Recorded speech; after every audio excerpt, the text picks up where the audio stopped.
Votre attention s'il vous plaît. Bonjour à toutes les combattantes et combattants de l'IDPS.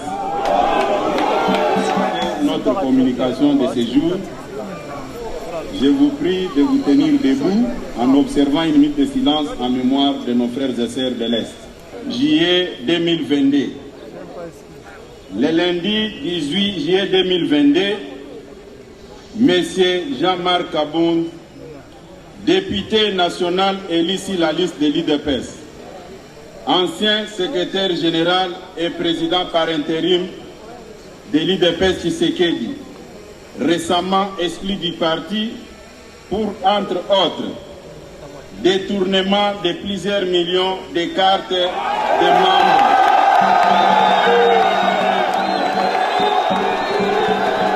Récemment exclu du parti pour, entre autres, détournement de plusieurs millions de dollars,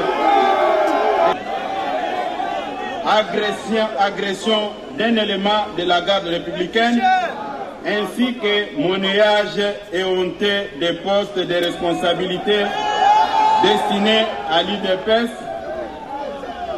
s'est offert un moment en spectacle face à la presse. Au cours de celle-ci, il a débité en chapelet des contre-vérités dans le but inavoué de nuire à la personne de son Excellence, M. Félix Tshisekedi, président de la République démocratique du Congo et chef de l'État. Comme tout le monde peut s'en rendre compte aujourd'hui, ce coup médiatique a été un non-événement qui ne mérite pas d'accaparer l'attention du public.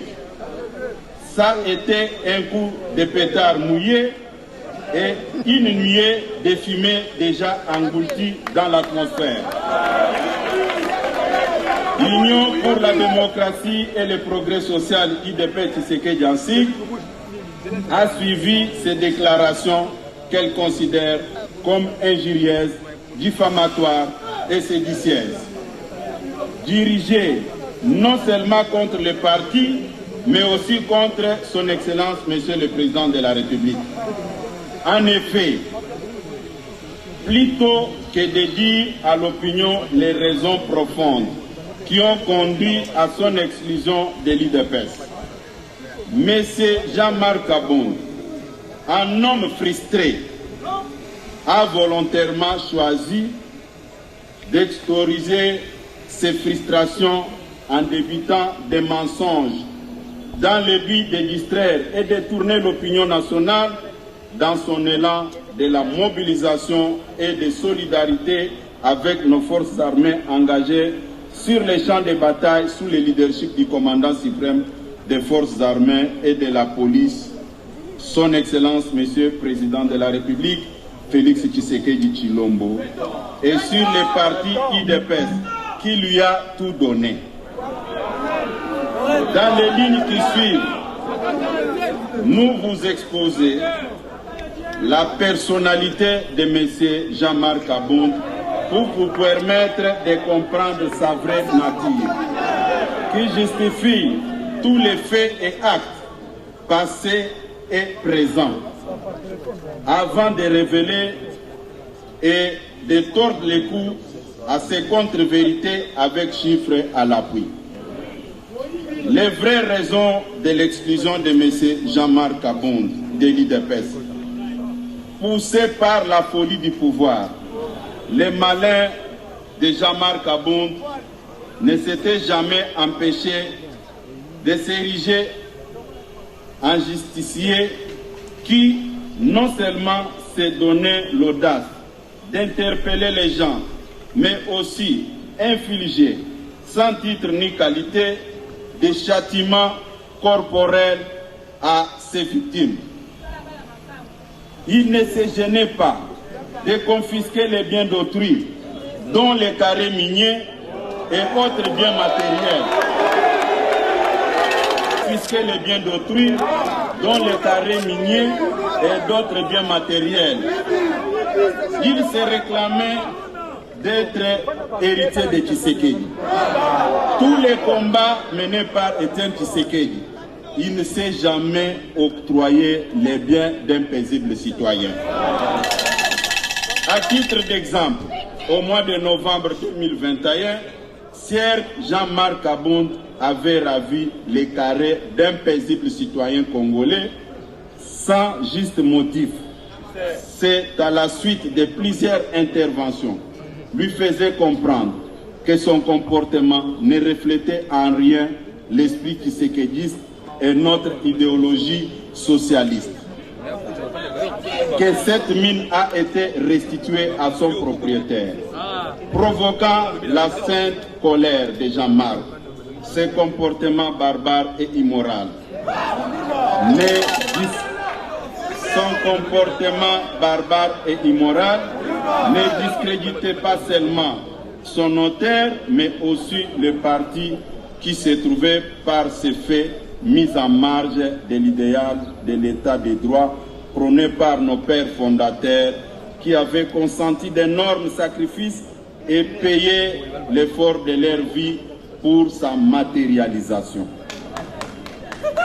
Sans devoir énumérer toutes les antivaleurs qui ont caractérisé sa gestion calamiteuse de notre formation politique, dont notamment enrichissement personnel rapide et sans cause, insolence et la délinquance politique, ainsi que les manipulations tribales au sein du parti. Les derniers méfaits visibles et connus de M. Jean-Marc Kabunda, qui lui a valu l'exclusion de l'UDPS, n'est pas une quelconque contradiction idéologique ou politique avec le chef de l'État, Félix Tshisekedi. Moins encore avec les instances du parti dont il assurait personnellement de manière autocratique la direction, mais plutôt sa délinquance qui l'a conduit à humilier publiquement par le canal de ses gardes du corps un membre de nos forces armées, plus précisément un élément de la garde républicaine. Ayant étalé constamment son immoralité sur la place publique, son incapacité à vivre dans la société des personnes civilisées et son refus de se soumettre aux valeurs de la social-démocratie, l'UDPS avait choisi de chasser Sir Jean-Marc Abound de ses rangs pour préserver sur les prétendus stagiaires et jusseurs qui seraient au sommet de l'État. Venu à la tête du parti dans les conditions que tout le monde connaît et sur lesquelles je reviendrai brièvement ici. Jean-Marc Kabonde n'avait assumé aucune fonction publique dans sa vie. Il s'est tout de suite retrouvé vice-président de l'Assemblée nationale. Il a été seul à la sélection, ou bien il a été seul à sélectionner les 90% des collaborateurs actuels du chef de l'État et la totalité des membres du parti au gouvernement. À les qualifier des stagiaires, soit qu'il les avait sélectionnés à dessein pour nuire au mandat de l'UDPS et de son Excellence, Monsieur le Président de la République, à la tête du pays. Soit qu'il était lui-même d'une incompétence caractérisée, qu'il ne les avait pas su stagiaires. Lorsque Sier Kabonde parle des Jusser, il faut qu'il précise s'il ne s'adresse pas à lui-même. En une année du mandat à l'Assemblée nationale, il construit une école d'une valeur de 350 000 $, soit équivalent de 30 000 $ américains mensuels. Alors que 2 ans avant, M. Kabonde n'avait pas un trait de vie que nous avons vécu ces derniers jours. Sur la gestion de la guerre, à cette période où le pays fait face à une agression rwandaise, en même temps que la nation se mobilise autour du chef de l'État pour soutenir nos forces d'armée,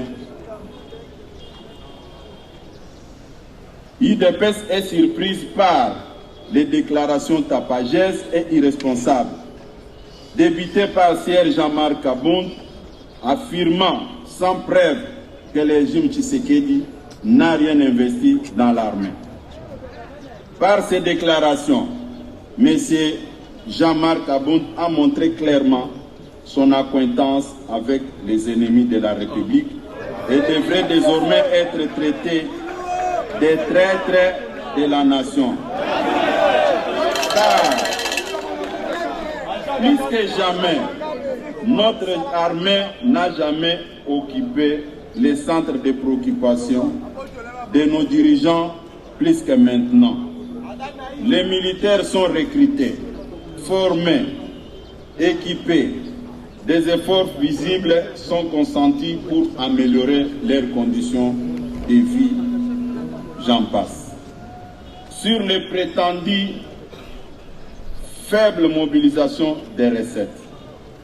En ce qui concerne les finances publiques, depuis 2019, le budget de l'État a subi chaque année de fortes mutations en termes d'amélioration des performances dans le recouvrement des recettes publiques et dans les dépenses sociales. Des 3 milliards de dollars du niveau de réalisation des assignations budgétaires avant 2019, soit la moyenne de 40%. Le budget de l'État est en train d'essayer autour de 10 milliards de dollars, soit plus de 3 fois de la situation de 2018, avec une mobilisation dépassant largement 100% de prévention dans un contexte de récession mondiale liée notamment au Covid-19 et la guerre en Ukraine. Le stock des réserves d'échange en 2018, elle se situe au-delà 4 milliards en mai 2022. Une réalisation jamais la question. M. Jean-Marc Kabonde avait mené des enquêtes comme député ou bien on lui avait écrit des choses sur papier pour qu'il s'adresse à la presse tout simplement. Le marché d'échange est resté relativement stable depuis fin 2020 jusqu'à ce jour. Tout cela est incontestablement une expression des effets de la bonne gouvernance induite par la qualité du leadership du président de la République, son Excellence Félix Tshisekedi. Toutes ces évidences restent tout de même invisibles aux yeux de M. Kabound. C'est pitoyable. À vous de juger si pareille performance peut être l'œuvre d'un stagiaire au sommet de l'État. 2. Sur la prétendue intention de tricher aux élections de 2023 et tentative de mettre en péril la périodicité du cycle électoral.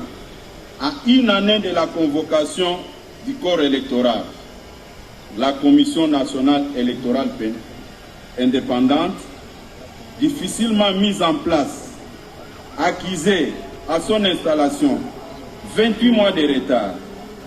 À ce jour, grâce à la détermination de son Excellence Félix Tshisekedi, ce retard a été comprimé, de sorte que, aujourd'hui que je parle, une seule opération préélectorale nous sépare de la tenue effective du scrutin. C'est l'actualisation du fichier électoral. Les appels d'offres ont été lancés tant sur l'équipement en machine que sur les recrutements de personnel. De quoi un homme sérieux, expérimenté comme il prétend être, peut déduire à ce jour pareille tentative. Et sur la prétendue gestion calamiteuse de la gratuité de l'enseignement dans notre pays. La gratuité de l'enseignement est inscrite dans notre Constitution, adoptée par notre peuple le 18 février 2006 et n'a jamais été intégralement appliquée dans notre pays. Promesse et campagne du chef de l'État, la gratuité de vision à la hausse des salaires de base de tous les enseignants. L'alignement et paiement de plus de 250 000 enseignants restait nouvelle unité. Certains depuis plus de 30 ans. L'octroi des indemnités de transport et de logement aux enseignants des chefs-lieux de province. L'octroi des primes de bourse à ceux des territoires, ainsi que le paiement des primes de la gratuité aux enseignements du primaire. Par conséquent, le salaire d'un enseignant est passé de 168 728 francs congolais à 381 577 francs congolais, soit une augmentation de 126%. Tshisekedi était dans l'opposition. C'est pourquoi, avant de s'adresser au public, il faut mener des enquêtes et amener des chiffres. Et ce sont des chiffres qui peuvent parler au lieu de laisser des plumes pour rien.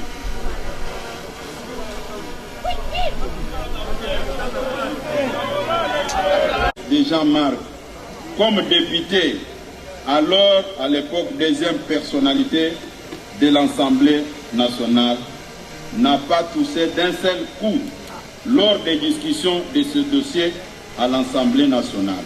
Il a entendu son éviction pour venir se déballer par une sorte de règlement des comptes. L'on peut comprendre en quoi les mensonges restent intimement liés aux jeunes même de Jean-Marc Kabound, qui à son temps a dû mentir sur ses origines pour gagner la confiance du fait docteur Étienne Tshisekedi. Monsieur, quand il est arrivé ici, il s'est fait passer pour un Katangé Karundé au moment où il était originaire des territoires de Luisa.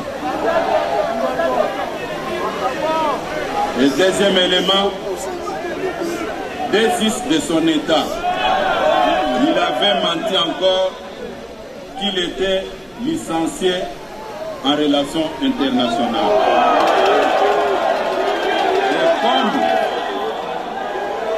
Et comme il y a un adage qui dit, vous pouvez tromper tout le monde, pas votre propre conscience. Après avoir compris qu'il ne pouvait pas rester dans cette logique des faussaires, c'est comme ça qu'il était obligé de reprendre le chemin de l'université pour aller se faire inscrire à l'ILK. Les droits de l'homme. Depuis l'arrivée de son Excellence Félix Tshisekedi au sommet de l'État, il n'y a aucun homme politique, aucun détenu politique sous ces régimes qui croupissent encore en prison. Il n'y a aucun exilé politique. La preuve en est que lui-même s'est permis d'insulter du début à la fin le président de la République. Il dort calmement dans sa maison, construite dans des conditions que tout le monde connaît. Et les images de son speech étaient diffusées sur la chaîne nationale. C'est-à-dire, la démocratie se porte bien en République démocratique du Congo. Sur le plan diplomatique, retour de la RDC dans le concert des nations.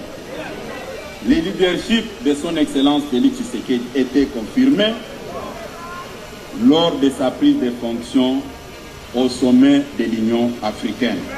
Aujourd'hui, il préside la CAC que tout le monde connaît. De telles réalisations ne pouvaient pas pousser un monsieur qui réfléchit de l'échec sur le plan diplomatique. Plusieurs conflits, plusieurs dossiers ont été traités, on trouvait même des réponses sous le leadership de Félix Tshisekedi à la tête de l'Union africaine. D'autres réalisations au niveau de la fonction publique que j'allais oublier. À titre d'exemple, un huissier retraité pouvait toucher 8 000 francs congolais par mois. Avec Félix Tshisekedi, ce salaire est passé de 8 000 francs à 87 000 francs. Il pouvait toucher 12 000 francs par mois. Et aujourd'hui, le salaire est passé de 12 000 à 120 000 francs congolais. C'est-à-dire de 300% à 800%. Cette majoration ne dit rien devant M. Kabound.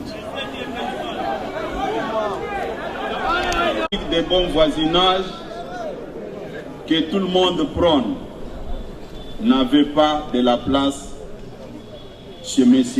Jean-Marc Kabound. Vous de la presse, vous pouvez descendre à Kingabwa. Comment expliquer un président par intérim d'un parti au pouvoir pouvait se donner le luxe d'autoriser, d'envoyer ses gardes du corps aller trouer les pneus de ses voisins en face de sa résidence? Et ça, c'est la démocratie et l'état de droit. Comment expliquer un président d'un parti au pouvoir pouvait se donner le luxe d'aller confisquer la sonorisation en pleine prière dans une église à côté de sa parcelle? Et un monsieur pareil aujourd'hui se donne le luxe de nous donner des leçons de morale. Moi personnellement, si j'étais à sa place, j'allais me taire. Et quand il s'est comporté de cette manière, j'avais dit merci Seigneur. Parce que j'avais déjà prédit, j'avais dit à quiconque que vous allez voir sa première sortie médiatique, ça sera un fiasco. et tout le monde l'a vécu. Et certaines personnes, pour justifier tous ces comportements insensés, immoraux, on imputait ça sur les dos du secrétaire général.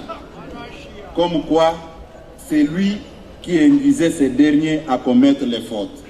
Et je reviens vers mes accusateurs. Il s'est comporté de la manière que tout le monde a déploré. Est-ce qu'il est encore avec le secrétaire général? En ce qui concerne la gestion du parti, j'étais personnellement choqué. Tout le monde sait que pour nommer les comités fédéraux, c'est le secrétaire général qui propose. Mais je prends à témoin les responsables du département qui sont assis derrière moi, tous les comités fédéraux que vous avez vus dans les réseaux sociaux. Est-ce que c'était l'œuvre du secrétaire général ou encore moins l'œuvre du département de l'organisation? La réponse est non. C'est la raison pour laquelle vous allez constater dans les nominations, il y avait des policiers, des militaires, des morts, les gens d'autres formations politiques. Et aujourd'hui, chercher à s'en prendre au chef de l'État parce que le parti vous a mis à l'écart, c'est de la malhonnêteté. La frustration de M. Kabound dans sa mégestion. Comment expliquer il pouvait se permettre d'aller proposer au chef de l'État des mises en place dans l'armée, dans la police et dans le service de sécurité au moment où il n'avait pas qualité. Et il sait que le chef de l'État lui avait retourné avec ses propositions. Et je peux vous dire, c'est parmi les éléments qui avaient créé des frustrations. Moi, je vous dis ici, il va suivre cette mise au point. Il y a des gens qu'il a recrutés qui ne connaissent absolument rien. Au moment où il avait quitté le parti, il pouvait se concentrer à créer son parti sans faire le bruit. Mais il a perdu 6 mois, rien que mettre une armée numérique en place pour s'en prendre au secrétaire général, croyant que ça pouvait déstabiliser l'UDPS. Et c'était une peine perdue quand il s'est rendu compte que cette démarche ne pouvait rien apporter. C'est comme ça qu'il s'est précipité, sachant qu'il n'a pas une base électorale. S'il y a élection aujourd'hui, il ne sera pas en mesure d'aligner les candidats. Il ne sera pas en mesure d'aligner les candidats à tous les niveaux. C'est comme ça qu'il a créé cette diversion en trompant l'opinion que le chef de l'État était en train de préparer une tricherie. J'étais avec lui dans tous les rendez-vous avec le chef de l'État. Je sais ce que je parle. Ce n'est pas pour rien que vous m'aviez vu ici initier des consultations avant de mise en place dans des entreprises publiques. Et ce qu'il a dit, personnellement, je suis au regret. Depuis qu'il avait quitté le parti, je disais à tout un chacun, calmez-vous, ça ne sert à rien de revenir sur le passé. Mais comme il a osé ouvrir ces chapitres, je me vois dans l'obligation de restituer la vérité à notre base. Au niveau de nos fédérations, je voulais apporter une précision de taille. Ce n'est pas que le secrétaire général et le département de l'organisation n'avaient rien fait.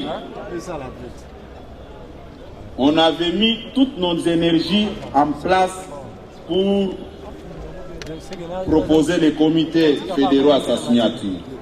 Malheureusement, après avoir terminé le travail, vous pouvez vérifier l'information. Il nous a manqué du respect. Il a pris ce travail il a mis dans son tiroir, il a convoqué son petit staff pour faire le travail que nous on avait fait pendant 1 mois et demi. Et quand les gens sont venus me voir, je leur ai dit ceci: laissez le temps au temps. Nous allons marcher avec ce que lui va nous proposer. Et c'est connu de tout le monde. Un jour, un de mes adjoints est revenu d'une mission. Il est là, le secrétaire général adjoint de Haut-Bisou. Il m'a fait un rapport que moi-même, je n'ai pas voulu approuver pour sauvegarder son image. Ce n'est pas que j'avais peur, mais je voulais sauvegarder la stabilité et l'unité au sein du parti. Malheureusement, notre gentillesse lui a cru c'était un signe de faiblesse. Il y a beaucoup de choses que je vous promets ici devant la presse. Comme lui a choisi la voie de s'en prendre au chef de l'État, il faut que tout le monde le sache. Il faut que tout le monde le sache aujourd'hui. Une fois élu premier vice-président de l'Assemblée nationale, si nous pouvons faire les calculs, il ne mettait plus encore ses pieds ici pour diriger le parti. Il dirigeait le parti au téléphone. Il prenait des décisions au téléphone. C'est moi, votre humble serviteur, qui avait pris la charge de garder cette base qui est aujourd'hui devant nous. Et il pensait dresser la base contre les chefs de l'État. Lui réfléchissait et moi aussi je réfléchissais. Aujourd'hui, la base est restée derrière les chefs de l'État. À vous les amis de la presse. À vous les amis de la presse. M. Kabound a parlé des Jusser. Quand vous regardez ce qu'il était et ce qu'il est aujourd'hui, qui est Jusser et qui n'est pas Jusser?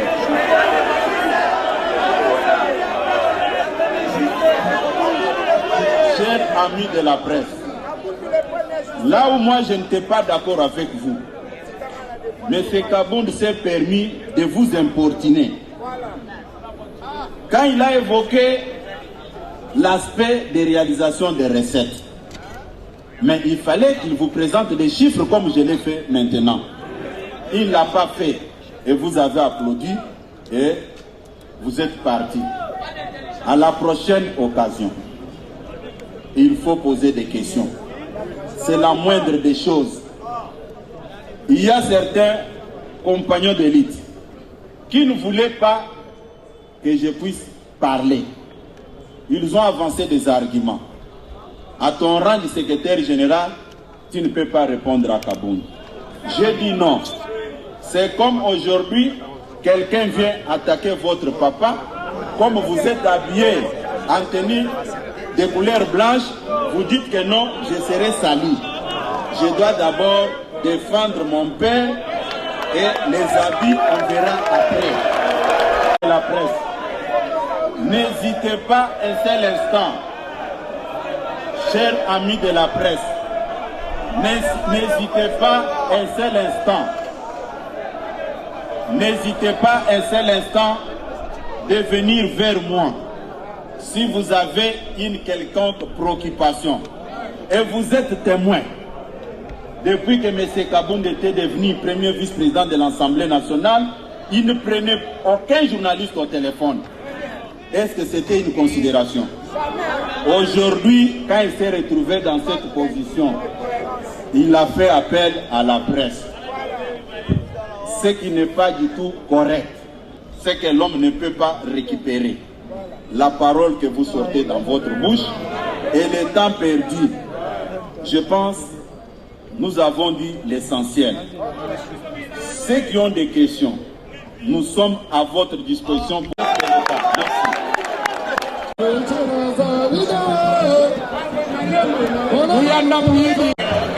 Kamundi Malaysia, Sundama.